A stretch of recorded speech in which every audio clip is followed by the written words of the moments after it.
Hello, my name's Tim Malone and I'm a retired history instructor. I taught American history at Elgin Community College for 25 years. Today, I want to talk about progressivism, the progressive era in American history. Progressivism. It's a very pertinent and important word in American history, and it's a very important and pertinent word in current 2024 American politics. I myself describe myself politically as a progressive. And of course, what that means is kind of simple. I believe, and progressives believe, in progress. Now you might say, well, duh, but that's an important aspect of one's political views. Do you believe in progress? A progressive believes in progress. What does that mean? That means that politically, a progressive strives to make things better as time goes on. A progressive believes in building on what we have and making it better. Progress, progressivism. And there's an entire era of American history called the Progressive Era. Progressivism.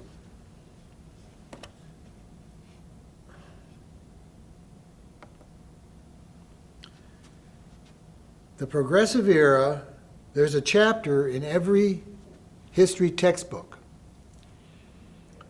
American history textbooks. And again, throughout these series of lectures that I've posted on YouTube, I've talked about the fact that as an American history instructor at Elgin Community College over the years, textbook manufacturers, is that the correct term to use? You manufacture textbooks? I guess you do. Would send me American history textbooks for the survey classes in American history, which is what I taught predominantly. First half, second half, American history. They'd send me textbooks for free in an effort to solicit my using their textbook in my classes. So as I've mentioned before, I have 28, 29, 30 different American history textbooks in my office at home. And every single one of them has a chapter on the Progressive Era. It's a staple, it's standard, the Progressive Era.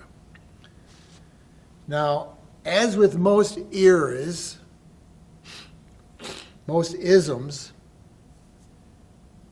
there's some debate about dating the Progressive Era.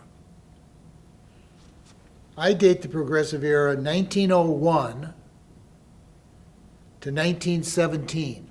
17 years, the Progressive Era. From the ascension of Teddy Roosevelt to the presidency upon the assassination of William McKinley in 1901. McKinley was reelected in 1900. He'd first been elected in 1896. In 1900, McKinley ran for re-election. Now, McKinley's a rock-ribbed conservative Republican, big business, corporate Republican, William McKinley. In 1900, when he runs for re-election, he switches his vice presidential candidate. I don't even remember who it was the first 4 years, but he takes on Teddy Roosevelt, the young governor of New York. Teddy Roosevelt, one of the more famous Americans, Teddy Roosevelt. And then within a couple of months of taking office in his second term, McKinley's shot and assassinated, and Teddy Roosevelt becomes president. The reason McKinley chose Roosevelt for his second run was because Roosevelt was known as a progressive Republican. Teddy Roosevelt, governor of New York. Before that, he had been police commissioner in New York City. and was known as a reformer, was known as a progressive. And progressivism, the idea of progressivism, had become such a salient aspect of American politics that McKinley, not a progressive, thought that, wow, this progressive strain is growing. I better pick as my vice president a progressive to cover that wing of the Republican Party. Because as we'll see, both major parties in the late 1800s and the early 1900s had progressive wings. And Roosevelt was on the progressive wing of the Republican Party. McKinley, again, not a progressive, chose Roosevelt to be his running mate to placate, to appeal to the progressive wing of the Republican Party. And then McKinley ends up getting assassinated, and all of a sudden a progressive Republican is president. Now, at some point, I could do an entire lecture on Teddy Roosevelt. He's on Mount Rushmore. He's generally considered to be one of the better presidents we had because he will serve almost all of McKinley's second term and then run for re-election in 1904 and get elected president in his own right and serve 4 years to 1908. Now, of course, Roosevelt could have run again in 1908, but he won't. That's a complicated story because he will run again on a third party, Progressive Party, in 1912, which brings us Woodrow Wilson. And we'll talk about that when we lecture about Woodrow Wilson. Coming attractions.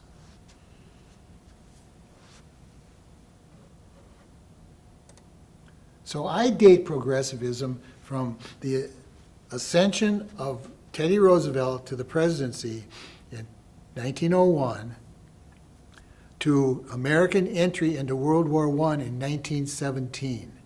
17 years. The progressive era. Now there's several points I want to make about progressivism and the progressive era. Progressivism. It's the historical template for later reform movements in U.S. history. In other words, even today, when you talk about reform movements in American politics, in American society, they're based upon the progressive era template. What do I mean by that? Voluntary groups of citizens pressuring the politicians to change the system. Pressure groups, single issue groups. That's how, ever since the progressive era, over 100 years ago, that's how reform is structured in the United States of America. There's been efforts throughout that span at third-party political, that way to reform, to replace the two. That's never worked. It hasn't worked. What has worked is so-called non-political, non-partisan groups, like environmental groups or the civil rights groups, election reform groups. They form private, voluntary pressure groups.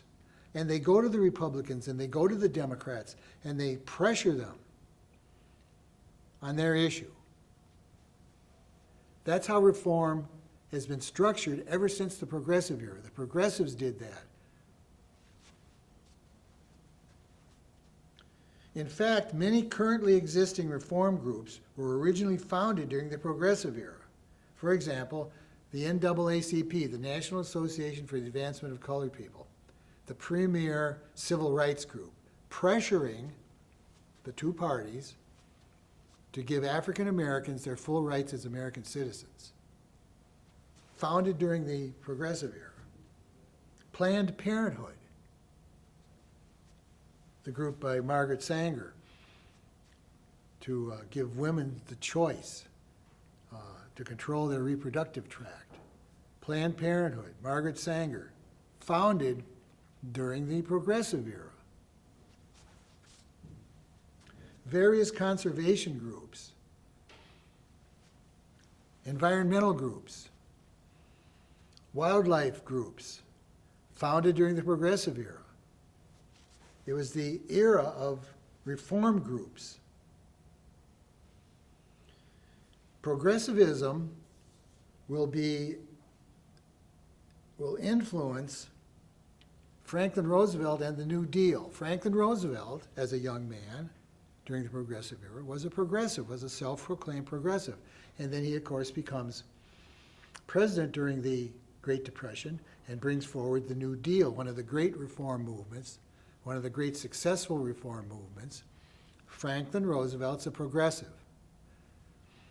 Now, they become known more as New Dealers during his time as president. But the New Deal is in the tracks of, in the rut of, the Progressive era.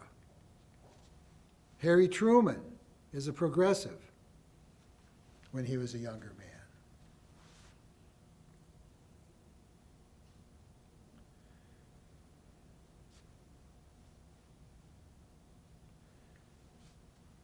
Progressivism is at the historical root of what passes for American liberalism generally. In other words,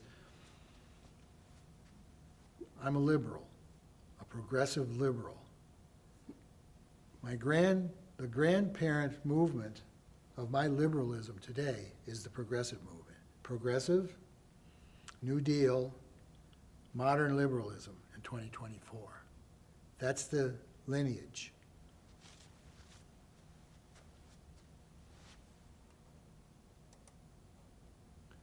Another thing to know about progressivism is it's a compromise. As you might expect from a pressure group type of model, it's a compromise. It's a synthesis. After the American political system rejects extreme laissez-faire capitalism, which is what McKinley represented, which is what post-World War, post-Civil War, that dramatic rise of American industrial power after the Civil War in the 1870s, 1880s, and 1890s, the advent of social Darwinism, the idea that the rich are the fittest and therefore they deserve their wealth. Late 1800s. That's just too extreme. It fosters slums and ghettos. It fosters poison in the rivers and in the air. Extreme laissez-faire capitalism. Now what's funny, of course, is that the progressive movement rises in response to the excesses of corporate power. That point of view is still relevant, still prevalent in the United States. There's still social Darwinistic, conservative people around today who would do away with progressive reforms and New Deal reforms and like environmental reforms. I find that kind of hard to believe because, well, I'm a progressive, right? I don't want to go back. You know, there's people who want to go back. I believe in progress. I believe progress has been, well, it's created the prosperity that we have today. Progressivism. It's simple. You build towards a better world. You solve problems. A progressive is a problem solver. It's a synthesis. After the political system rejects extreme laissez-faire capitalism, radical labor socialism, and the third-party threat of populism, again, around the turn of the century back then, there was violent labor disputes. The Great Railway Strike in 1877, the Pullman Strike in Chicago in the 1890s, where federal troops called out by these guys like McKinley, called out by the federal government to shoot down workers. Literally, shoot them down. That was where we were. The progressive movement is a reaction against that. You shouldn't shoot down striking workers. Okay, I'm down with that. The progressive movement is a system-friendly residue of reform. In other words, you had real socialists, real anarchists, strikers, militant violence, and then you have the laissez-faire capitalists, and progressivism is a compromise, a synthesis. We're not going to create a third party. We're not going to overthrow the government in some sort of worker-led rebellion. We're going to work within the system to solve the problems. Progressivism, the system-friendly reform movement. Don't want to overthrow, work within the system. That there's room within the system to solve these problems. That's a perennial tension amongst reformers. I remember back in the 1960s, Vietnam War, the anti-war movement, the tension between, the weathermen, let's get out in the street and knock some heads, let's blow up the building in Madison, and the others are, no, let's back Gene McCarthy, let's vote, let's work within the system, that's reform movements. And it's a real cleavage because, for example, the Vietnam War, millions, a couple of million, and we don't really know. Of course, I'll do a lecture on the Vietnam War coming up. 2 million Vietnamese were killed by the United States during the Vietnam War.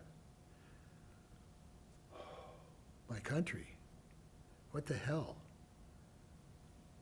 Bombed the hell out of Vietnam. For what? In retrospect, in historical retrospect, for what? Maybe we should have been in the streets knocking police heads and getting our heads knocked. But no, the progressive movement is you work within the system.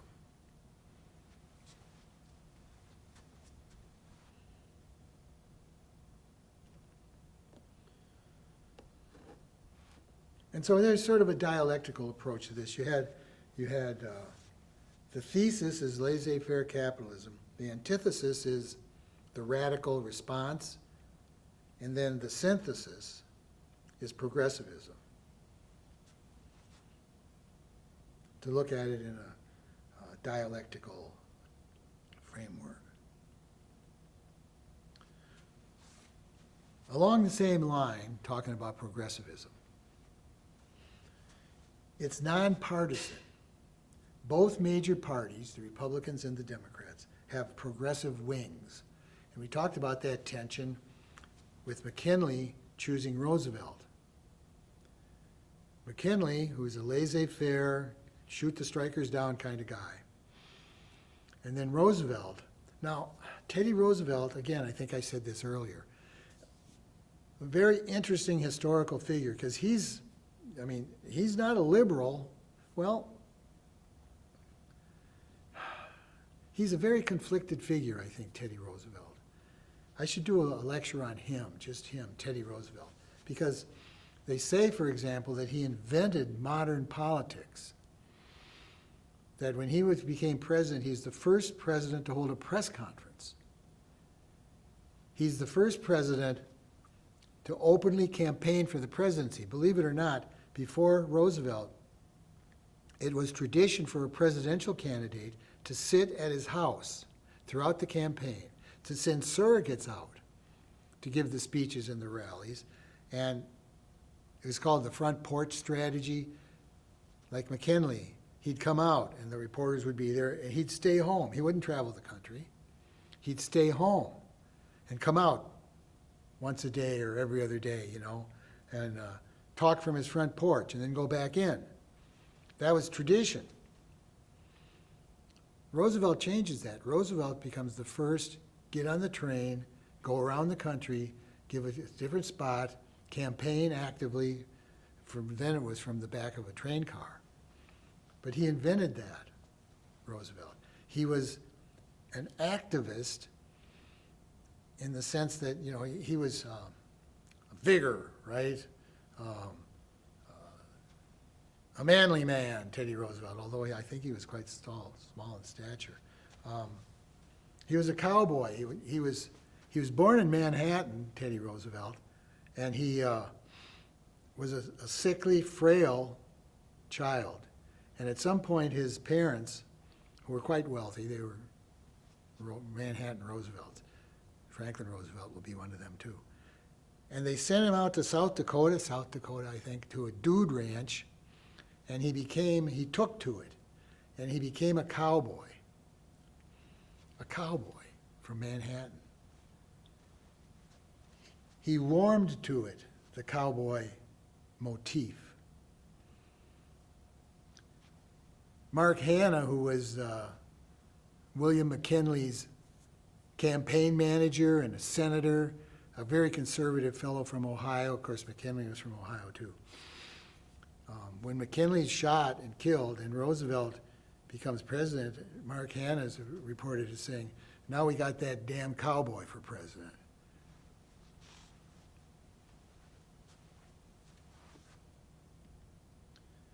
Both parties have progressive wings.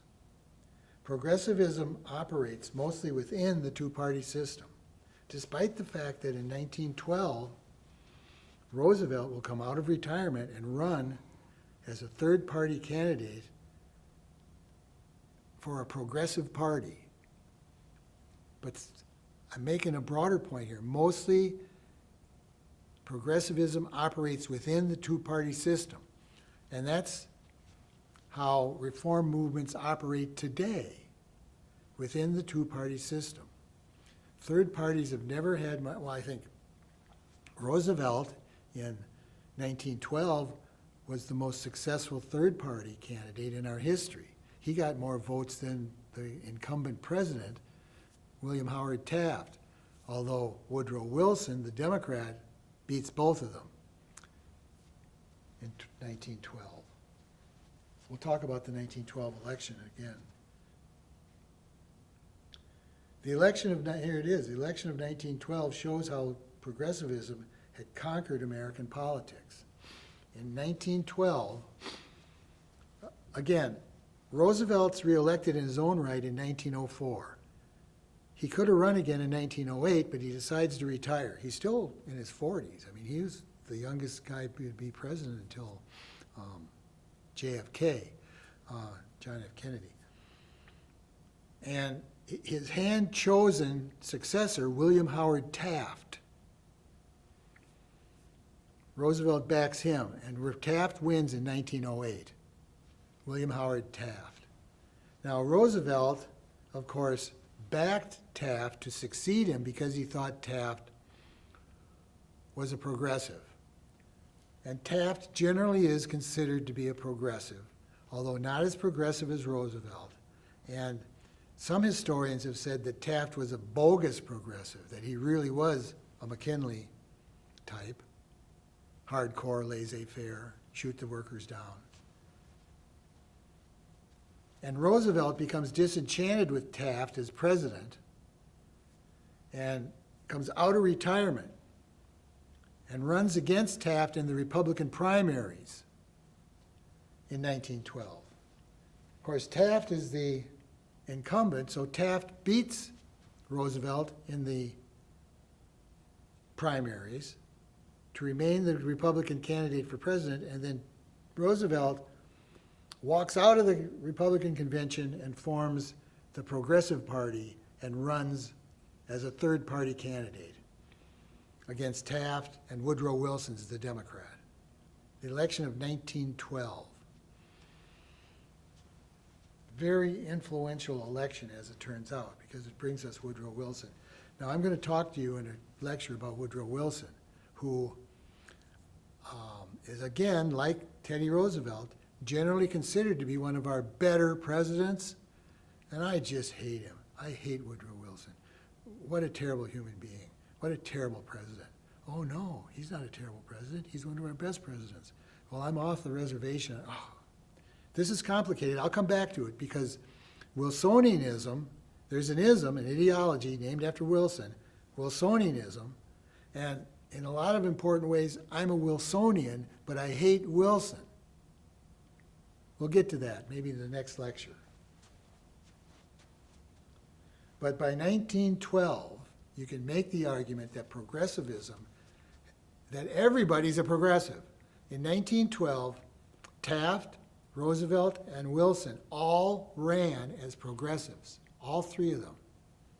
Now you can say, well, Taft, you can make an argument that all three of them were bogus, progressives, masquerading as progressives to get elected. All three of them. Well, I guess we'll see about that.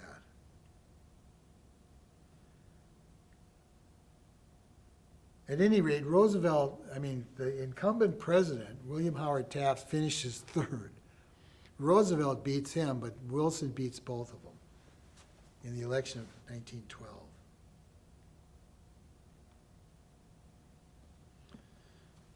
Another point about progressivism, it has three strands: economic reform, political reform, and social reform. Now you might say, well, duh, what's left? But it's useful to look at it that way. The first two, economic reform and political reform, are usually considered to be liberal by today's standards, while the third, social reform, is generally considered to be conservative by today's standards.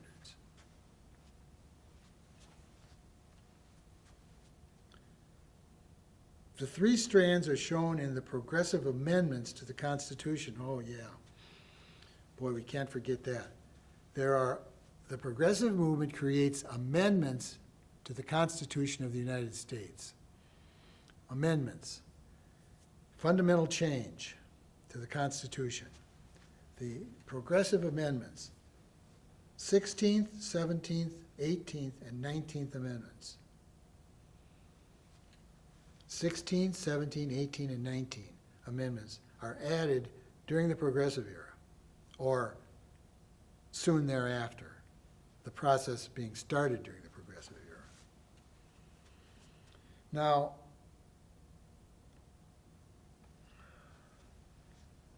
I should go through each one of these amendments. I encourage you to get out a copy of the Constitution, look at them yourself. 16th Amendment, the income tax. Yes, the income tax. Oh, what a topic in American history. Because of the way the original Constitution was written about fundraising for the federal government, the federal government couldn't tax income. Now, during the Civil War, the federal government imposed an income tax and collected revenue under an income tax. Helped win the war. Probably won the war. The income tax in the North during the Civil War. However, there were citizens who thought that it was unconstitutional, and they sued. So now, the war is over. Civil War is over. And the Supreme Court declares the Civil War era income tax unconstitutional. And Chase, the Secretary of Treasury under Lincoln for a time, by the time that case reaches the Supreme Court, Chase is on the Supreme Court. Chase had championed and collected the income tax during the Civil War, and then he's on the Supreme Court when the case gets there, and he votes against the income tax. He calls the income tax that he championed and collected during the Civil War, when Chase is on the Supreme Court, the war is over, declares it unconstitutional. So at any rate, one of the reforms that the progressives wanted was an income tax, because In the period after the Civil War, 1870s, 1880s, 1890s, you get John D. Rockefeller and Morgan and these men who are richer than anybody's ever been rich before, Vanderbilt, Carnegie. And one of the reforms that the progressives wanted was an income tax on these vast fortunes. But they needed a constitutional amendment. So they offered the 16th Amendment, which passes. And that's why we have an income tax today, the income tax. And by the way, Americans love to complain about taxes generally and the income tax in particular. They just love it. It's a perennial.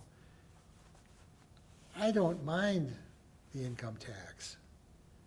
A progressive income tax where the rich pay more, pay a higher percentage of their income is perfectly reasonable to me. It's progressive. Well, that's what they call it, the progressive income tax. Not because it was during the progressive era, but because as your income goes up, your taxation, your percentage of your taxes you pay go up. Progressive. It's progressive.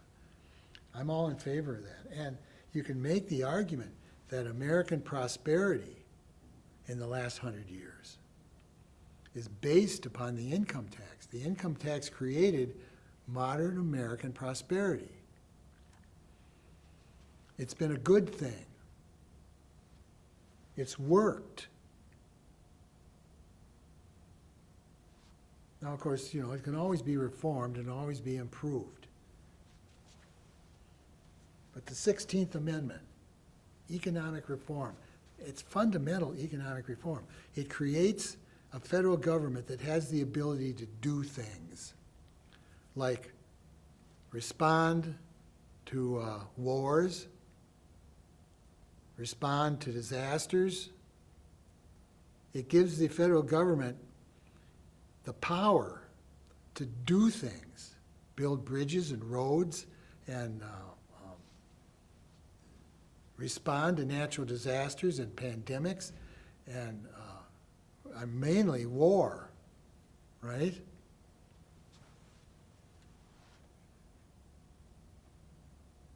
th Amendment is the direct election of senators.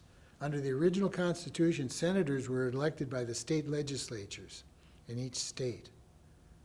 So in other words, in Illinois, the state legislature in Springfield would appoint senators, 2 senators. So see, this is a political reform. This is the idea that progressives were democratic, small d, that there's a democratic strain to progressivism. Senators should not be appointed by state legislatures, which all the history books say was a notoriously corrupt system, that money changed hands in these state capitals. You could buy a senatorship. No, let the people elect their senators, which is what we do today. The direct election of senators, 17th Amendment. It's a political reform, and it's a democratic reform. Now, I don't know if I'm going to get into this, but the progressives were not, I want to say the progressives were racists. Progressivism did not have a plank about ending Jim Crow, about giving African Americans, not just African Americans, but we usually talk about African Americans at this time in our history as being oppressed, lynched, denied the right to vote. Progressivism was for whites. That doesn't mean that there weren't African American progressives, that there weren't African Americans who tried to make civil rights part of progressivism. But progressivism doesn't have a civil rights aspect to it that amounts to anything. Progressivism is for whites.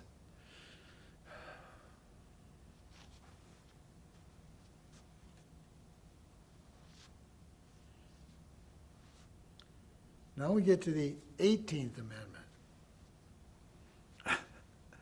The 18th Amendment, the only amendment that's overturned, that's rescinded. So you guys know what I'm talking about. Anti-alcohol. Prohibition in the federal Constitution. That prohibition aspect is part of progressivism.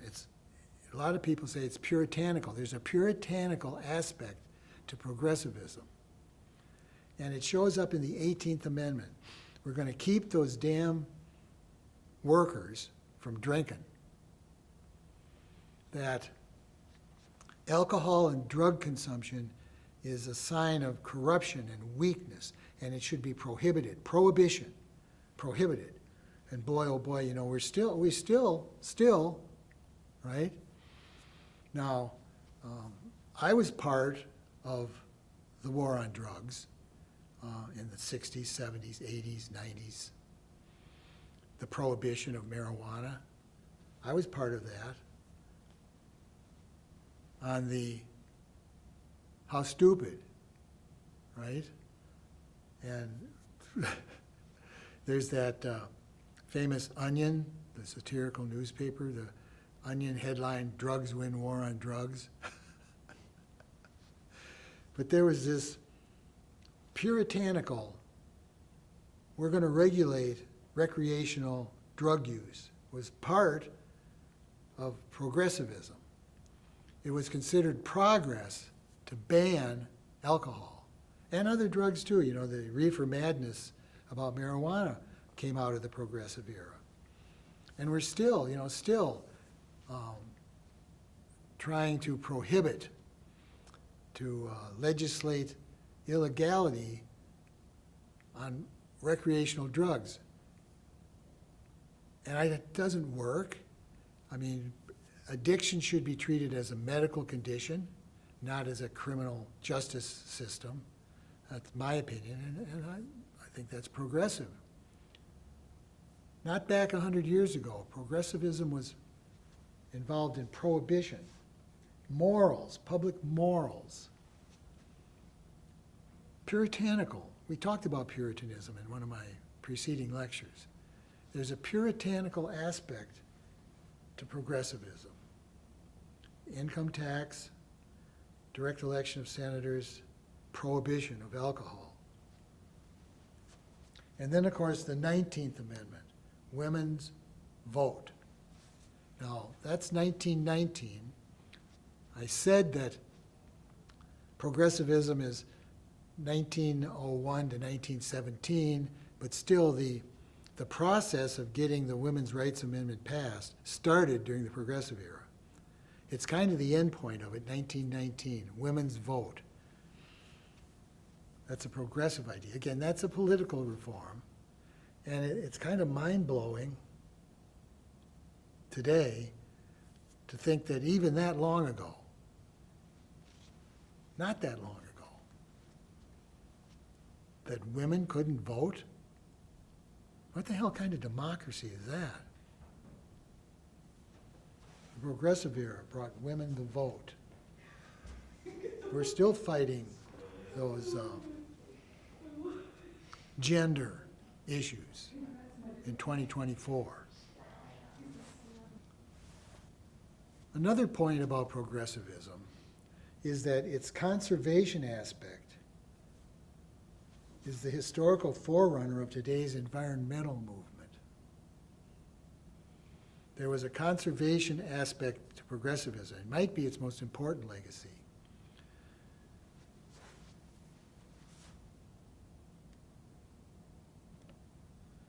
Teddy Roosevelt, most famous for getting the national forests, national parks, national grasslands. All that comes out of progressivism. All that idea that certain parts of the country should be set aside, conserved. That's what it was called then, conservation. Now it's called environmentalism. But it's the same ethos. It's the same impulse. Not everything should be privatized. There's also, an aspect along these lines of the parks movement, P-A-R-K-S, parks, not just at a federal level, but at a local and state level. It's quite a phenomenon. Almost any town or city here in Illinois, here in the Midwest, across the country, if you say, well, I live in Belvedere, Illinois, and Belvedere Park is a large, beautiful park run by a park district, elected members of a park district. My wife and I were just walking in Belvedere Park yesterday looking at the leaves. It's October. Beautiful. The Kishwaukee River runs through the length of the park. It's large. It's a wonderful place. Founded during the Progressive era. And just about any town you go to in the United States, if you look at their park district, if you look at their parks, founded during the Progressive era, there was a parks movement, which was part of the Progressive era. Conservation, public spaces for the public, set aside, conserved. That's progressivism. Maybe I should have started there about progressivism. The parks movement. Now, let me just finish up here by saying that the progressive era is controversial amongst historians. There's dozens of interpretations of who progressives were and why they did what they did. All the way from, weren't they wonderful, civic-minded people, to this progressivism is just a front for the corporations. It's just a way to get the reformers off our back. Here's your progressive movement here. Okay, go over there. Meanwhile, we'll keep dumping the mercury into the lake. And there was a lot of mercury dumped into a lot of lakes during and after the progressive movement. There still is. Too much. So I don't want to get into the various interpretations because they're multiple. And some historians say that the whole idea of a progressive era and a progressive movement gives the wrong idea of what happened during that period of time. That it's an ethos. It's not a movement. It's ill-defined.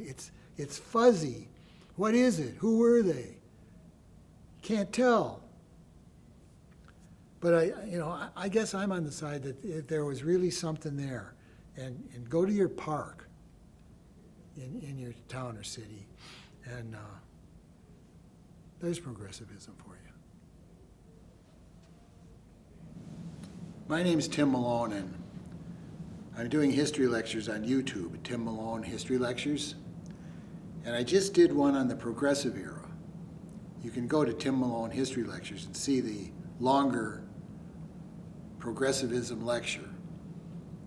In that lecture, I didn't give enough emphasis on what I consider to be one of the key reforms of the Progressive era. One of the 4 amendments to the Constitution that came out of the Progressive era. The 16th, 17th, 18th, and 19th Amendments to the U.S. Constitution are considered the Progressive era amendments. 16th, income tax. 17th, direct election of senators. 18th, prohibition. 19th, women's suffrage. Now, if you're going to try to rank those in terms of importance, and that's what historians do, they rank things in terms of historical importance. If you were to rank those in terms of historical importance, it's hard to argue that women's suffrage, giving the right to vote to women in the United States, was of the utmost historical significance in the development of our nation. It's hard to argue with that. However, I think that in the historical coverage of the Progressive era, the income tax, the 16th Amendment, doesn't get its due. As I've said several times during this series of lectures, I have a collection of textbooks that I've collected over the years, 30 different textbooks, and I looked at 4 or 5 of them before I came over here today. And boy, the income tax doesn't get much ink in the history books. It seems to me that its importance is not acknowledged. After women's rights, the income tax has had the most profound effect on the history of the United States. And apparently, I didn't look at all 30 textbooks, but at the ones I looked at, there just is not enough coverage, not enough salience given to this very, very important, very, very influential change. The income tax, the 16th Amendment. The income tax, historically very important. Textbooks ignore it. Why? Well, it's too controversial. Americans love to hate the income tax. They just love to hate the income tax. It's reflexive. It's without thought. Oh, IRS, bad. Income tax, bad. Everybody bitches about the income tax. I'm here to tell you it's one of the best things that ever happened in American history. The income tax, of very, very much importance in United States history. And one of the points I want to make in this short video about the income tax is that the original motivation for the income tax, the progressives that championed it, that pushed it, that got it ratified to the Constitution, what were their motivation? What was their motivation? It was to soak the rich. It wasn't to raise revenue. It wasn't to pay for some infrastructure or to pay for some war. No. The motivation, the reason it was added to our Constitution was to soak the rich. Taxing the rich is as American as apple pie, although you won't get much of that in the news media today. Everybody still loves to hate the income tax. They don't get it. And apparently a bunch of historians that write textbooks don't get it. Now here I have an article by Charlotte Crane, written for the Atlantic magazine back in 2013, the 100th anniversary of the income tax. And it's titled, How the 100-Year-Old Income Tax Unleashed the Modern U.S. Economy. Unleashed the modern economy. And the subtitle is The Capitalist Case for the Income Tax. The wildly despised and thoroughly misunderstood levy helped the United States move forward to a more open and modern economy. Our economy, the prosperity that we have, which despite all the naysaying, we're more prosperous now than ever. American prosperity is based, importantly, significantly, on the income tax.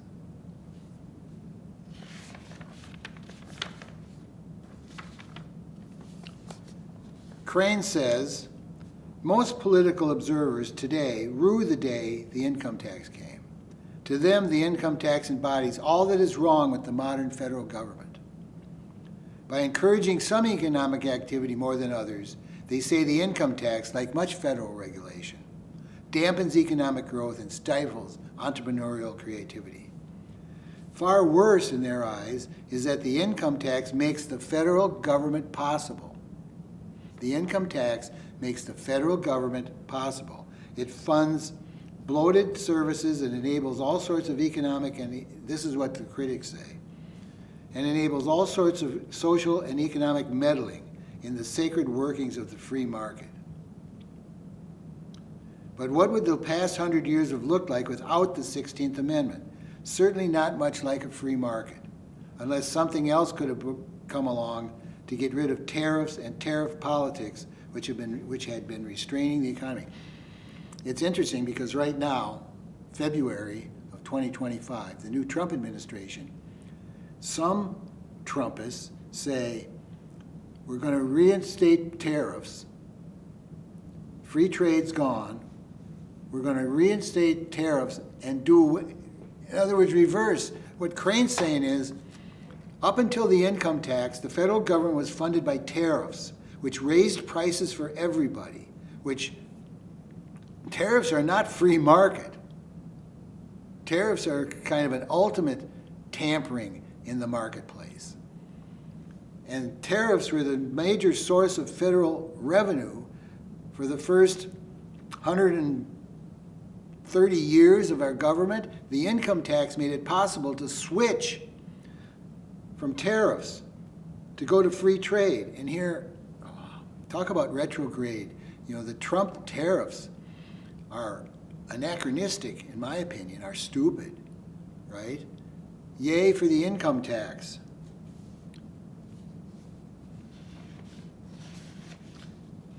Progressive politicians embrace the income tax as a way to raise money for the federal government without burdening the average household with the high living costs imposed by tariffs.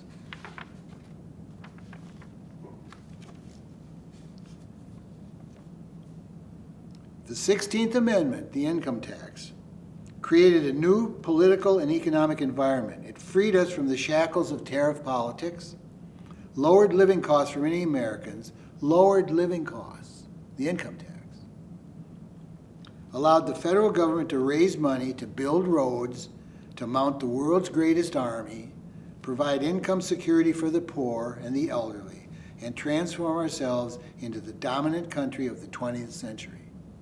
In other words, the income tax not only enabled the modern federal government, it enabled the modern U.S. economy. Again, you just don't get this in most historical accounts of the Progressive era. The income tax, the 16th Amendment.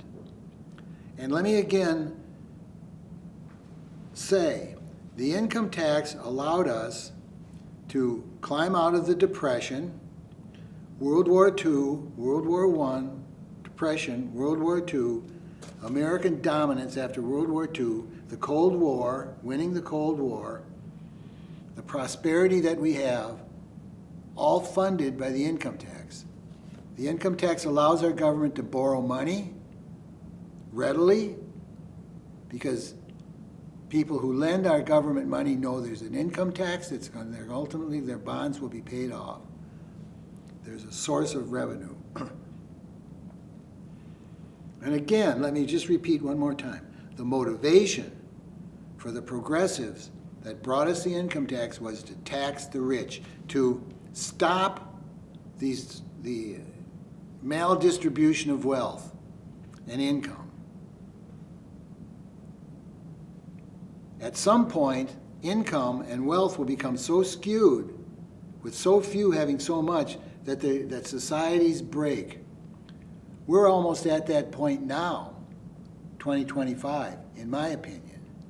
We need to raise the taxes on the rich. It will benefit the rich. That's the irony of it. You tax the rich and redistribute the money to the poor and the middle class. Everybody gets richer. This cutting taxes for the rich is self-defeating. We've done it before. We've taxed the rich before. And in the 1930s, 40s, and 50s, the gap between the rich and the poor was lessened. We have the tool, the income tax, to stop this movement of money and income to the very rich. It's worked before. Let's hear it. 3 cheers for the income tax.